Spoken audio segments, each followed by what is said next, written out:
Dhanbad MP MLA court विधायक सह झारखंड लोकतांत्रिक क्रांतिकारी मोर्चा के केंद्रीय अध्यक्ष जयराम महतो पहुंचे। वे विशेष न्यायाधीश दुर्गेश चंद्र अवस्थी की अदालत में एक मामले में पेश हुए। यह मामला बोकारो जिले के सियालजोड़ी थाना में दर्ज प्राथमिकी से जुड़ा है, जो वेदांता स्टील प्लांट के मजदूर आंदोलन से संबंधित है। जयराम महतो ने कहा कि उनका इस आंदोलन से कोई सीधा संबंध नहीं था और वे उस दिन घटनास्थल पर मौजूद भी नहीं थे। उन्होंने बताया कि आंदोलन स्थल पर लगे बैनर में उनकी तस्वीर होने के कारण उन्हें इस मामले में नामजद किया गया, जो पूरी तरह से गलत है। यह मामला 27 नवंबर 2023 का है। विधायक ने राज्य की राजनीति पर भी अपनी प्रतिक्रिया दी। मुख्यमंत्री हेमंत सोरेन के बयान पर उन्होंने कहा कि राज्य के मुखिया को सभी धर्मों को साथ लेकर चलना चाहिए और सभी वर्गों के हित में काम करना चाहिए। आगामी चुनाव को लेकर उन्होंने कहा कि झारखंड लोकतांत्रिक क्रांतिकारी मोर्चा पश्चिम बंगाल विधानसभा चुनाव में 5 से 10 सीटों पर अपने उम्मीदवार उतारेगी। वहीं असम चुनाव को लेकर उन्होंने कहा कि फिलहाल उनकी पार्टी वहां चुनाव नहीं लड़ेगी और भविष्य में संसाधन बढ़ने पर इस पर विचार किया जाएगा। इलेक्ट्रो स्टील वेदांता में रेतों का एक आंदोलन था और उस आंदोलन में ग्रामीण धरना दिए हुए थे। उसी बीच थोड़ी सी कुछ बातें हुई अनबन की और कंपनी प्रबंधन के द्वारा एक एफआईआर किया गया है और उसमें एफआईआर में मेरा नाम यह कहकर दिया गया है कि एक बैनर था, उस बैनर में किसी कोने में हमारी तस्वीर थी। तो उसी केस के सिलसिले में आज धनबाद कोर्ट आना पड़ा। नहीं, उस कार्यक्रम में हमारी उपस्थिति नहीं थी। उस कार्यक्रम में केवल हमारी तस्वीर थी और उस तस्वीर के आधार पर ही उस उक्त एफआईआर में हमारे नाम को दर्ज करवाया गया है। और कोई आरोपी है? हाँ, ऐसे तो हमारे नाम पर आंदोलन से संबंधित बहुत सारे केस हैं, उन पर समय समय पर तो आते ही रहते हैं। धनबाद कोर्ट में ही सारे केस हमारे ट्रांसफर हुए हैं। विधानसभा में कई मुद्दे जो आपने स्थानीय नीति और कई मुद्दे नहीं पत्रकार बंधु, शायद ही कोई मुद्दा था जो विधानसभा में हमारे माध्यम से छूटा। इस बार तो दिल्ली से भारतीय जनता पार्टी के बड़े नेताओं को टेलीफोन भी आया और स्पष्ट कहा कि एक कल का लड़का जिसे अभी सीखना चाहिए था कि विधायिकी क्या होती है, संसदीय कार्य प्रणाली क्या होती है, वह लड़का इतनी शानदार तरीके से झारखंड में ऑपोजिशन को रिप्रेजेंट कर रहा है और आप लोग झारखंड की ऑपोजिशन पार्टी होकर कर क्या रहे हैं।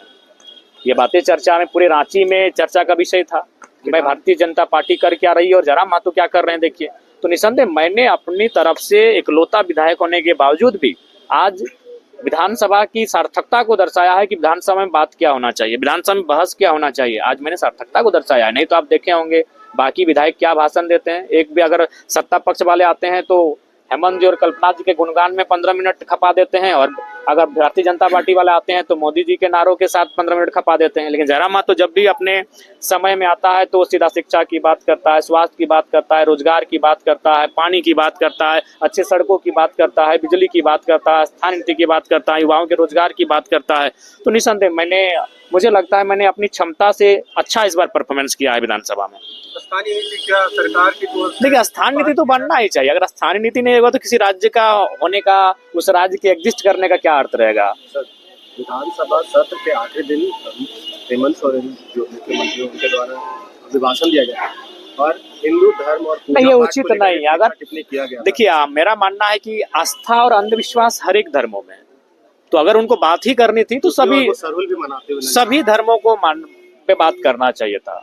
उनको अगर शोध, पहला बात तो आप भी जानते हैं मुख्यमंत्री जी ने जो उस दिन पढ़ा वो मूल रूप से व्हाट्सएप यूनिवर्सिटी का स्टेटस है, वो आपको भी फॉरवर्ड हुआ होगा कभी। वो जो बातें उन्होंने कहा विधानसभा के अंदर मुख्यमंत्री ने हिंदू धर्म के त्योहारों को संदर्भ में रखकर, वो मूल रूप से व्हाट्सएप यूनिवर्सिटी का नॉलेज था। और हमें ये जानकर बड़ा आश्चर्य हो रहा है कि हमारे मुख्यमंत्री भी व्हाट्सएप यूनिवर्सिटी से जुड़े हुए हैं। तो उसी के आधार पर उन्होंने वो बयान दिया। तो मैं आज भी कह रहा हूँ कि आज धर्म का जब उत्पत्ति हुआ था और आज में बहुत सारा अंतर आ चुका है, आप देख सकते हैं और उन चीजों को खुद समझ सकते हैं। तो इसलिए धर्म में कुछ बातें ऐसी हैं जो जीवन दर्शन को चरितार्थ करती हैं कि हाँ भाई, एक अच्छा दर्शन, इसके माध्यम से, इस धर्म के माध्यम से अगर हम लोग अपना जीवन यापन करेंगे तो हमारा जीवन धन्य होगा। लेकिन कुछ बातें ऐसी भी हैं जो आपको लगेगा नहीं, ये तो भाई मतलब ब्लाइंड फेथ है, ये एग्जिस्ट नहीं हो सकता है। ये सभी धर्मों में है। सभी धर्मों में बहुत सारी अच्छी बातें हैं, उनका अनुकरण करना चाहिए। बहुत सारी अच्छी बातें शायद समय के बाद किन्हीं लोगों ने, चालाक लोगों ने जोड़ा होगा, मैं ये नहीं कह रहा हूँ। तो अंधविश्वास की अगर बात करें या कुछ ऐसे चीजों की बात करें, वो हर एक धर्मों में समाहित है। तो अगर मुख्यमंत्री चूंकि राज्य के मुखिया हैं, वो सभी धर्मों को रिप्रेजेंट कर रहे हैं, तो किसी ऐसे शब्दों का, ऐसे वाक्यों का प्रयोग करने से उन्हें बचना चाहिए जिससे किसी विशेष वर्ग को ठेस पहुंचे। अगर उन्हें बात ही करना चाहिए था तो जो भी इस राज्य में धर्म है, चाहे सनातन को मानने वाले, इस्लाम को मानने वाले, ईसाइयत को मानने वाले, सिख को मानने वाले, प्रकृति को मानने वाले, उन सभी धर्मों को थोड़ा थोड़ा उस विषय को उठाते हैं और उनको कहते हैं कि मेरे हिसाब से इस विषय में ये आस्था का विषय है, लेकिन ये अंधविश्वास का प्रतीक मालूम पड़ता है। चुनाव बंगाल में होने वाला है, इस तरह आप लोग की क्या देखिए, विधानसभा चुनाव हम लोग लड़ेंगे। बंगाल जंगल महल का जो क्षेत्र है वहाँ हम लोग चुनाव लड़ेंगे। वो हमारा झारखंड ग्रेटर पार्ट का हिस्सा है, उसे हम लोग आज भी अपनत्व के रूप में मानते हैं। ये धनबाद का ही वो हिस्सा है। धनबाद का भी मानभूम था, वो पुरुलिया भी मानभूम था, तो निसंदेह वो हमारा भाग है। 5 से 10 सीटों पे अनुमानित हम लोग वहाँ चुनाव लड़ेंगे। दूसरी ओर असम में भी चुनाव हो रहा है, वहाँ के चेयरमैन वहाँ पे जी, मैं माननीय मुख्यमंत्री को शुभकामनाएं दूंगा, क्योंकि चुनाव लड़ना हर किसी का मौलिक अधिकार है, संवैधानिक अधिकार है। वो लड़े चुनाव, लोकतांत्रिक अधिकार है, लड़े वो। लेकिन वो तो भाई वो जाने, उनका गठबंधन है कांग्रेस के साथ, वहाँ कांग्रेस भी लड़ रही है, जेएमएम भी लड़ रही है। असम में नहीं, असम में हमें वहाँ बहुत दूर लगेगा। जब हम लोग हेलीकॉप्टर से घूमेंगे तब असम सोचेंगे। अभी हम लोग स्कॉर्पियो में चलते हैं। और जी, हमारा सबसे विधानसभा चुनाव में झारखंड में अगर नुकसान हुआ तो केवल स्कॉर्पियो में प्रचार होने के कारण। अगर हेलीकॉप्टर अरेंज हो जाता तो 2-3 सीटें हम निकाल लेते और